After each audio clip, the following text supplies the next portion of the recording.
I wonder, have you ever waited expectantly to receive news? Have you had that feeling of waiting, wondering what news is about to come? Perhaps it was waiting anxiously for exam results. Now, some of us have just hit mid-semester break, so maybe you know what that feeling is like. Maybe it was waiting to hear back from the job interview, that job that you were desperate to get, waiting to find out, were you successful? Maybe it was waiting to hear back if your house rental application was successful. I know there's a few of us who have been in that situation recently. Or maybe it was waiting to receive news from the car repairman who was assessing the damage to your vehicle after you had backed into a pole underneath the church parking lot here. Has that happened to anyone else here, or is that just Martin and myself? Okay, it's just us. Pastor Paul and Sonia knew that there was a reason why I never park underneath the parking lot anymore. It doesn't matter if it's raining, if it's really hot outside, I'm always parking outside of the parking lot for that very reason. Maybe it was waiting to hear back from that guy or girl after you had finally got the courage to send them a text message or a DM. Maybe it was waiting to see those double pink lines on that little stick. Maybe it was waiting to hear back from the doctor for a report on the extent of injuries to a loved one. Maybe it was waiting to receive test results back. I know what that last one feels like. In 2011, my mum, Chris, some of you know her, was diagnosed with cancer. She had emergency surgery straight away for them to remove the tumour, but then they found that the cancer had actually spread, so they couldn't take it all out. They needed to give her a round of chemotherapy treatment, and that treatment went on for about 6 months. And for those of you who are familiar with chemo, it's brutal. And it was so hard to see my mum, my energetic mama bear. If any of you know Chrissy, she's like an Energizer bunny. You can't stop that woman. She goes and she goes and she goes. But in this season, she wasn't like that. She was fading. And it was so hard to watch. And then finally, the chemo was over, and she underwent a series of tests to see, was that treatment effective? And so we found ourselves in that space of waiting. What would the test results say? Was it effective? Did it work? And as a family, we waited to receive news. And when the good news came, that she'd been given the all clear, we just couldn't believe it. We were so excited. We were so relieved that Mum had beaten cancer. Good news is incredible.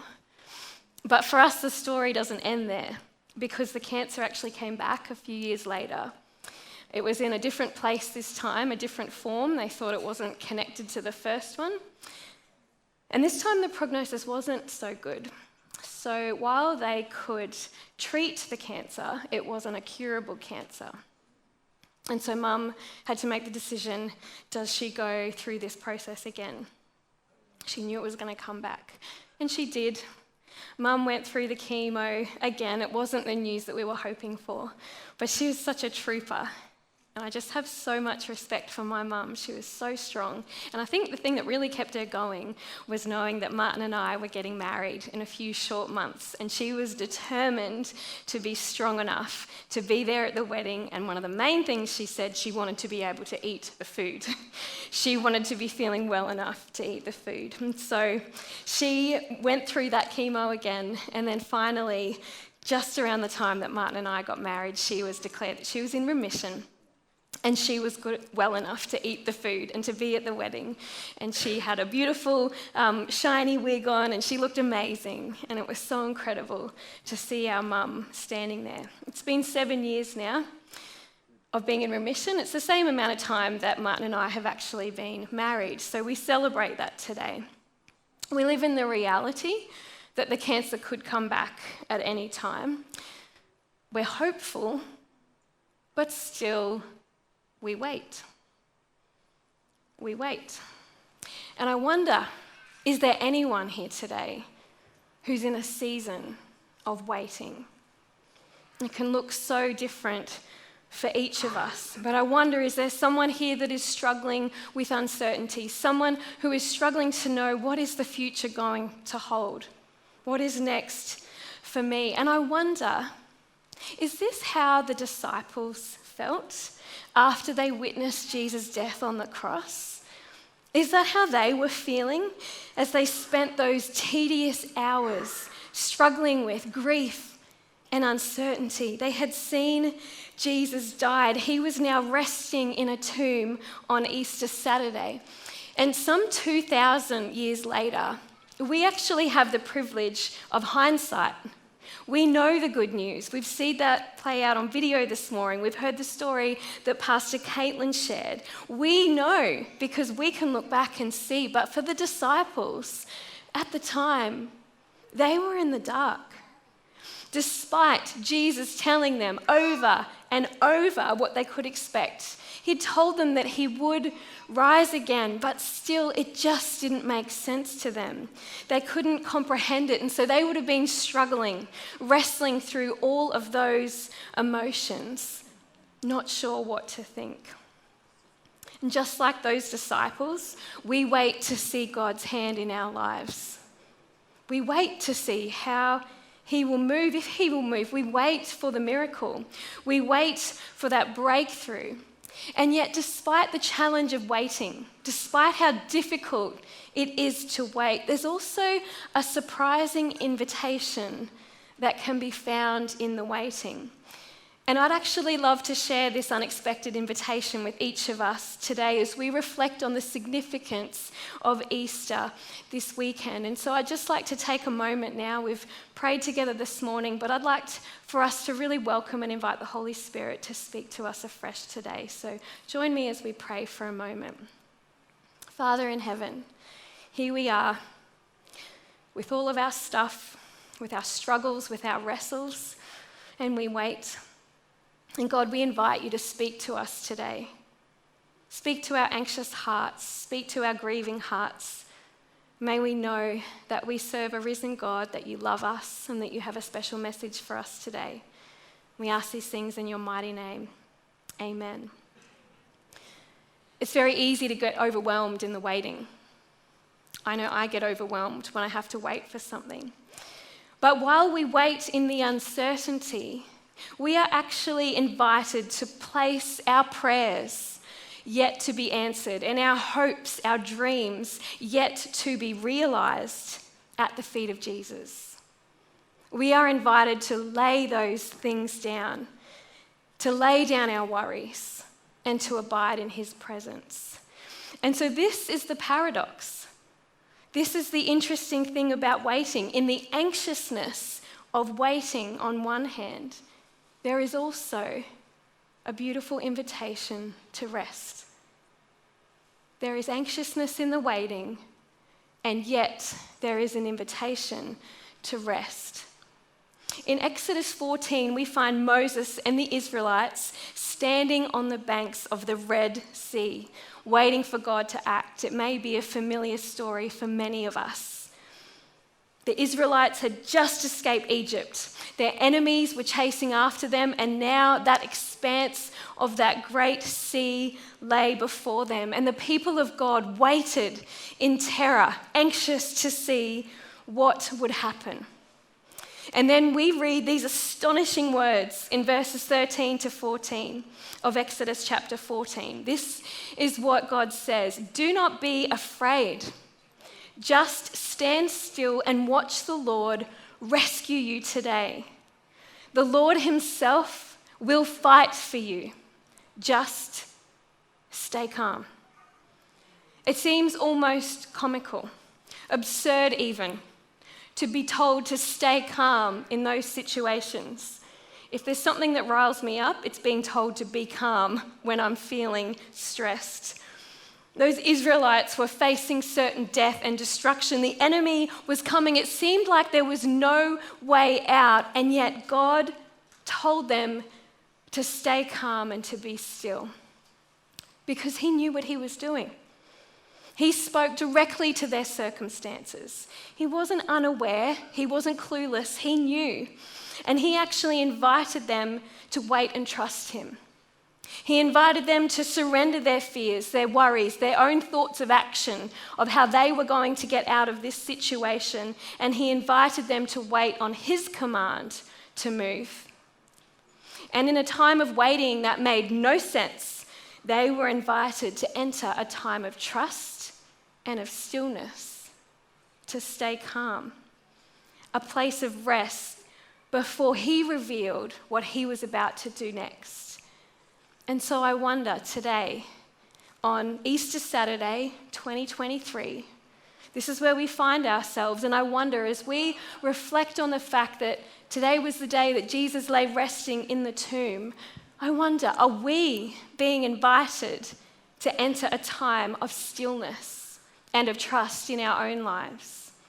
Could it be that in our own unique circumstances, and all of us are facing so many different things right now in the midst of our stresses and our burdens and our worries, could it be in this anxious time of waiting, we are being called to rest? In the book of Matthew, chapter 11, 28 to 30, it says these beautiful words, and we'll have them up on the screen here for you. If you haven't heard this reference before, I invite you to note it down because it's so powerful. Chapter 11, 28 to 30 says, "Come to me, all you who are weary and are burdened, and I will give you rest. Take my yoke upon you and learn from me, because I am gentle and humble in heart, and you will find rest for your souls. For my yoke is easy and my burden is light." These are the words of Jesus spoken all those years ago that are coming to us afresh today. No matter what our circumstances are, no matter what we're facing, we are invited to experience his rest. And I wonder if there's anyone here today who needs to hear this good news of Easter Saturday, the invitation to rest. You know, I reflect back on our experience of COVID over the last few years. You know, it was really interesting in the peak of the lockdowns, and all of us have different stories. We were just reflecting with friends this past week of our different experiences during those lockdown times. Something really interesting emerged. On one hand, I feel like this spotlight was shone on our frantic, hurried lives. And for some of us, we felt that lockdowns actually gave us an opportunity to slow down, to pause, to just breathe a little bit. And so there was this opportunity to rest in some ways. And yet in other ways, we saw stress levels and anxiety levels rise. It was a really hard time for many of us.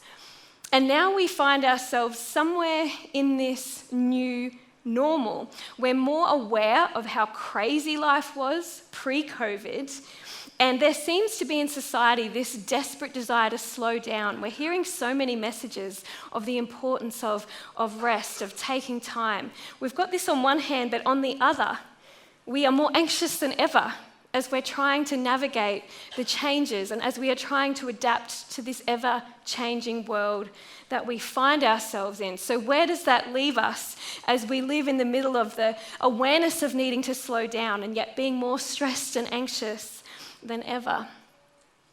Pastor and author John Ortberg makes this really interesting observation when it comes to following Jesus in our current time. And this is what he says: "For many of us, the great danger is not that we will renounce, which is to deny or disown our faith. It is that we will become so distracted and so anxious and so preoccupied that we will settle for a mediocre version of our faith.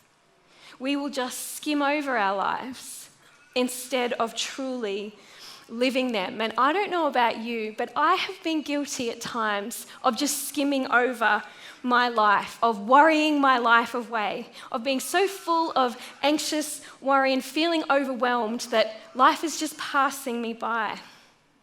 But Jesus actually offers us a better answer today. He invites us into a life of rest and renewal, and his whole life was an example of that, including when he lay resting in a tomb on Easter Saturday. He was a non-anxious presence in a world full of anxiety and unrest. And a really special way that Jesus actually invites us to experience his rest is through his gift of the Sabbath. This day that we have today, he invites us to find rest for our souls. Now, for some of us who have grown up in an Adventist context, in an Adventist family, for some of us, Sabbath may not have seemed like a gift of rest. I don't know if there's any young people that can relate to that, or older people. When you think back of what your journey was like when you would talk about the Sabbath, maybe it seemed like another thing that you had to do. Maybe it was a rule to keep. Maybe it was about all the things you couldn't do. But the truth is, and I know this to be true in my own life, is that Sabbath, the gift of rest, is actually directly linked to our assurance of salvation and to our identity in Jesus. The Sabbath is a gift. This need for rest, this deep kind of rest, was actually woven into our very beings right at the very start of creation in the book of Genesis when God made humans.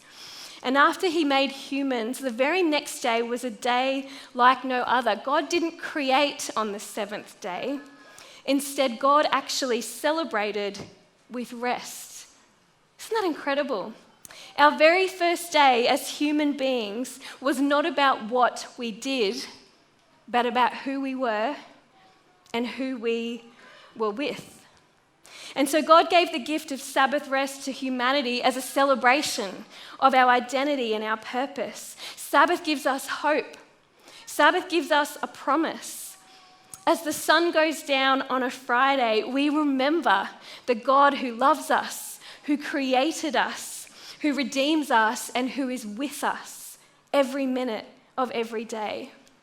And Jesus actually invites us to experience the gift of Sabbath, both as a weekly rhythm on the seventh day each week, but also as a heart posture to the way we approach life. Because Sabbath is actually more than just a day. It's actually a way of being in the world. It's a spirit of restfulness that actually comes from abiding and being with Jesus all week long. Theologian Walter Brueggemann observes this interesting thing. He says people who practice the Sabbath actually live all 7 days differently. Isn't that interesting? People who practice Sabbath, who take this time to rest, we actually find ourselves living in a different way during the rest of the week. And the fact that Sabbath is so powerfully connected to who we are, to our identity and to our purpose, it means that our understanding of Sabbath, it actually matters. Because remember the context when God gave the Sabbath command in the 10 Commandments. The people had just come out of slavery. We find ourselves back looking at the Israelites again. They'd just left slavery. They had been oppressed for hundreds of years. They didn't know who they were anymore. They were slaves. Their worth and their purpose and their value was now measured on how many bricks that they could make. That was the mentality that they were coming out of slavery with. And so through the Exodus story of freedom and of redemption, God actually reminded them of who they were. He gave the gift of Sabbath to teach his people again who they were called to be. The fact that they were his children, that yes, they were called to work, but also to rest. This is how you do life. You work and you rest. This is how you were created to be right from the beginning of creation. And so we find that God's voice actually speaks to us today through his gift of Sabbath. Your identity and your value and your worth are not based on what you do. You are worthy because he says you are. You are precious. You are bought with a price. Maybe there's someone here today that needs to be reminded of their value and their worth. You are not what you do. You are not what other people say you are. You are who God says you are. And no matter how overwhelmed you're feeling today, there is an invitation for you to lay down your worries and to rest. And so with this invitation to rest in mind, this gift of Sabbath, we actually have an opportunity to look at today as a day that has a really special double meaning. Because on one hand, we have this weekly reminder of God's invitation for us to rest. And then it's also Easter Saturday as well, that time that we remember what Jesus did for us on the cross and his resurrection. And so there's good news to be found in Easter Saturday. There is good news to be found here on this day. And I'd like to just spend a little bit of time unpacking this a little bit more to land our message today. Easter Saturday, those seemingly uneventful hours between the crucifixion on Friday and the resurrection on Sunday, sometimes these hours of Easter Saturday are actually undervalued. Martin Luther puts it like this. He says, Friday was death. Sunday was hope. But Saturday was this seemingly ignored day in the middle where God occupied a dirty grave in a little garden just outside Jerusalem. Some refer to this day as awkward Saturday, that day where we sit and we wait, not sure of what is to come tomorrow. Saturday can be about uncertainty, about not knowing what will happen. Easter Saturday is ambiguity. As one theologian put it, Saturday is muddling through when the future isn't clear. And yet, Easter Saturday is actually a time full of purpose and full of meaning. It's an invitation for us to wait with intention. Easter Saturday is an opportunity for us to lean into God's presence, for us to place our burdens and our worries and our stresses at his feet and to come before him and simply be. Easter Saturday is an opportunity for us to experience the fullness of his rest. And I don't know if you fully comprehend this, family, but you have a God that longs to be in relationship with you. The King of the universe wants to be with you and share life with you. And a fundamental quality of relationship is spending time together. And so Easter Saturday is a chance not to ask for anything, not to do anything, but to simply rest in his love. It has been said that the significance of the Easter story lies in between, living between Good Friday and Easter Sunday.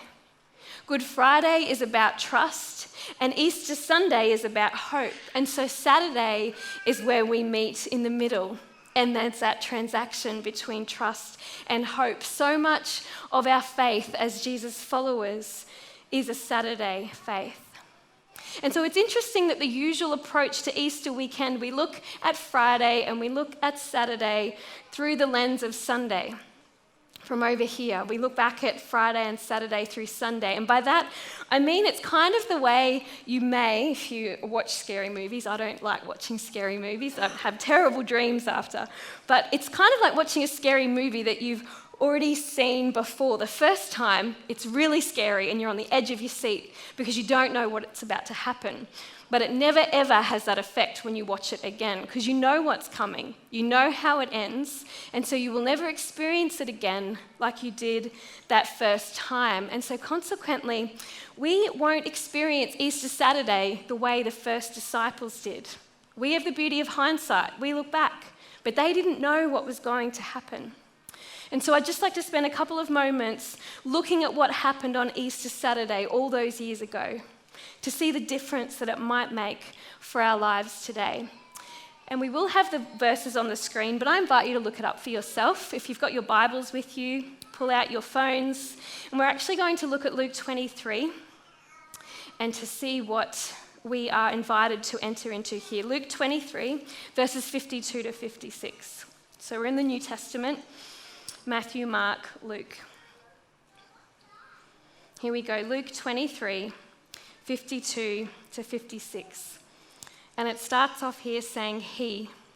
And by he, we mean Joseph of Arimathea. He went to Pilate and he asked for Jesus' body.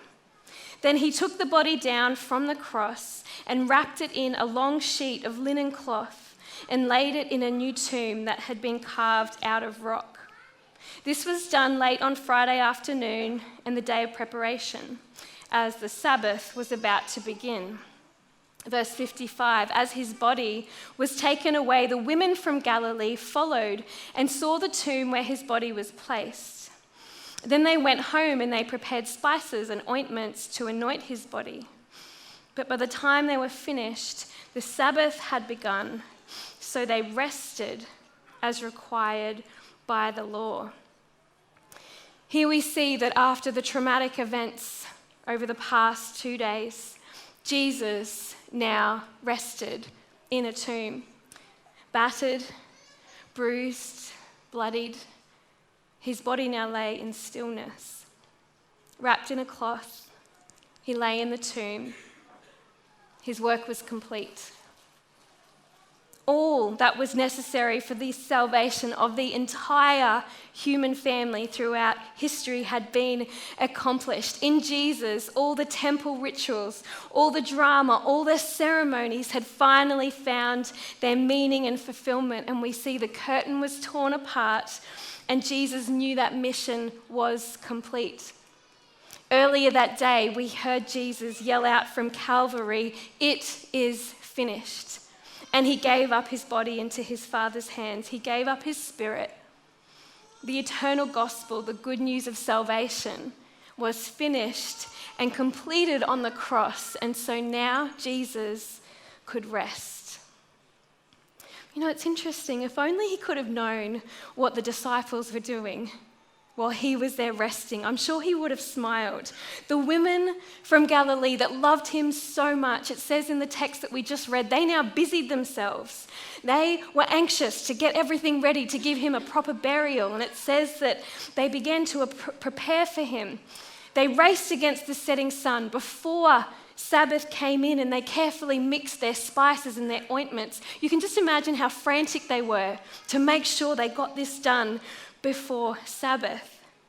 You imagine the surprise they would get later that weekend, only to find his body was not waiting for that special burial. Perhaps they would also learn later that weekend that Jesus was actually giving a new meaning to the Sabbath day. It would be symbolic of the new covenant. That would be a reminder, a perpetual reminder, that there is nothing that any one of us can do to save ourselves. And as I shared earlier, when Jesus had finished his work of creation in the book of Genesis, before death and sin and destruction overtook the world, Jesus rested on the seventh day from all his work. He blessed the Sabbath. He declared it holy when he was back in the garden. And now we find ourselves in another garden. Jesus had finished his work on Calvary. Jesus, Lord over the Sabbath, now rested on the Sabbath in a garden tomb.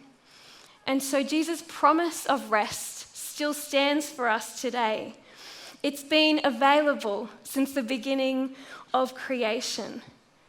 God rested, and he invites us to do the same.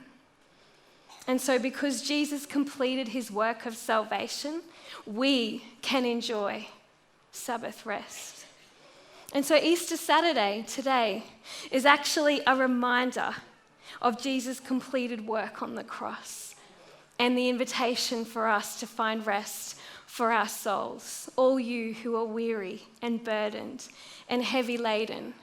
While we wait for our breakthrough, while we wait for our miracle, we are invited to lay our worries and our stresses and our fears at the feet of Jesus. But where were his followers on Saturday? What were they doing? What were they experiencing? We saw the franticness of the women. They rested on Sabbath. It was required by the law, and no doubt the male disciples were doing the same thing, but we're not really sure what was going on with them. They had been scattered, and we hadn't seen much of them since they scattered at Gethsemane. And so this lies the contrast right here. Picture this. We find Jesus lying peacefully in a tomb, and then we see his disciples, the women running around, the men stressed. They were immobilized with fear, with shock, with disbelief, even a sense of betrayal over what had happened. Simon the Zealot was most likely angry. Peter was absorbed in shame. He had betrayed Jesus. Mary, mother of Jesus, was drowning in sorrow and grief and loss, and John was most likely trying to comfort her, not comprehending the good news of Jesus' death, not fully realizing that Sunday was coming. The disciples couldn't fully, truly enter into his rest. And I wonder if perhaps we struggle with that ourselves, to enter into true rest. In the midst of the craziness of life, sometimes we can miss the whole point of what it means to be in a relationship with Jesus, what it means to be with the one that we love, to take a breath and to rest in his love. We can get so anxious in the waiting that we don't take time to be present with God. Author and pastor A.J. Swoboda says this: "It's not that we don't love God, we just don't know how to sit with God anymore. We have become perhaps the most emotionally exhausted, psychologically overworked, spiritually malnourished people in history." That's quite a mouthful, but I wonder if you can relate to that feeling today. So as we close, I'd just like to share a couple of ideas with you. What might it look like to sit with God and experience true Sabbath rest? This Easter Saturday, and perhaps in the weeks to come, you can take an opportunity to experience rest as God intended. The first one, I've got 4 for us as we finish today. Silence. This is a hard one. We're not great with silence. We busy ourselves and fill the room with noise. But silence, although uncomfortable, actually teaches us to wait, to listen, to reconnect with God and ourselves. And there's actually a lot we can do in silence. We can read. We can take a moment to ask that question of, how am I really doing? Not that quick answer I give when people ask me, but how am I actually doing? Silence gives us a chance to pause in God's presence and hear his voice to us. Silence. And then there's rest, like physical, actual, mental rest.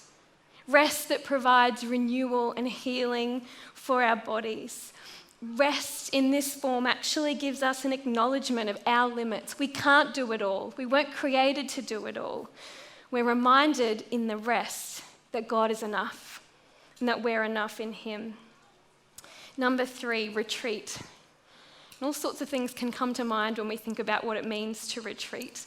But here we're talking about actually leaving our typical contexts, the daily rhythm, the daily grind, switching off from technology, which, although difficult, is so incredibly liberating. You just talk to anyone who's had a social media fast. Turning all of that stuff off, moving away from those spaces that typically define us, and being somewhere peaceful. And we see Jesus modeling this over and over when he took time to retreat from the crowd. And number 4, another opportunity for us to experience his rest is actually worship. And worship is not only about singing and music, it's the engagement of our entire being with who God is. And worshipping together as a community is actually one of the most powerful, transforming, restorative practices that we can do as a gathering, as Jesus followers. And there might be times when we don't feel like sitting here. Maybe you didn't feel like coming here today. But you being here today means you're opening yourself up to be transformed by the incredible power of the Holy Spirit and through his gift of rest. And so this Easter Saturday, Let us be reminded of God's gift of rest, what it truly means to experience his Sabbath, to make space in our lives for God to speak to us, to wait and see what he is doing, to make peace with those things in our lives that we can't control, to lay down our stress and striving and worrying.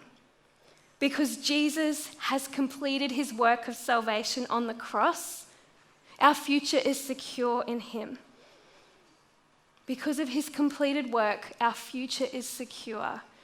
And so no matter what you're facing right now, you are invited to rest. This July, Martin and I are expecting our first baby. We have a little girl on the way. And we're so excited. And we've especially loved all of the name suggestions that seem to be coming forward. We have a whole list of names that have come from our community here, from friends and family. I got a text just this week from a mum saying her little girl recommends that we call our baby this name. I'm like, excellent, we'll add that to the growing list of names that we have. So please keep those suggestions coming. It's a really wonderful time. It's an exciting time. It's also a time of anxious waiting, if I'm really honest. There's a lot of unknown ahead. Never done this before. Don't know what it's going to involve. And I found myself worrying a fair bit in this last week. There's a few different moving parts in our life right now. And I was getting overwhelmed. I was getting stressed by the whole thought of what these next few months involve for us. And I could blame this on the pregnancy hormones. It's a really great excuse to put stress and worry onto, but if I'm really honest with myself, I've been allowing my anxious heart to get away with me. And I haven't been surrendering like the way I know God's inviting me to. And so I've been grateful for the lead up to Easter this week, coming into Good Friday, having that opportunity to pause and to say, God, I don't have control of the future, but you do. And I can surrender my worry and anxious waiting. I can trust. I can be calm in the midst of the uncertainty. And so for me personally, I want to live in the reality of the good news of Easter Saturday, to receive his invitation to rest, both in the daily stresses of life, but also in that bigger picture of our salvation story as we wait for Jesus to come again, because he is coming again, church family. He's coming again. The Resurrection Sunday is evidence of that fact. He means what he says. He said he will rise, and he did. He said he is coming back, and he will. We have assurance of that. We live in the reality of Easter Saturday, but we have the confident assurance of Easter Sunday, amen? We have that assurance in our lives. Jesus has won the victory, and there's a beautiful song that I was just listening to at the end of this week, one of my favorite worship songs at this point, and it makes this declaration: fear is not our future. Sickness is not our story. Heartbreak is not our home. Death is not the end. Because of who Jesus is, none of those things define us. Jesus does. And so we can hold on to this hope because he is risen. And so, church, my commitment today is that I want to live faithfully in the reality of Easter Saturday. I want to choose rest even when it doesn't make sense. I want to acknowledge the sacrifice that Jesus made, but I also want to look forward with hope to the future. I want to accept Jesus' invitation to rest. And so I wonder, what about you? What would you like to choose today? We're going to sing together now one last song as we close our service. And the words say, I need you. Lord, I need you. Every hour I need you. And may this be a prayer of surrender. May this be a time of reflection as you think about your own journey and how you would like to respond to Jesus' invitation to rest. Let's sing together. Thank you so much, worship team.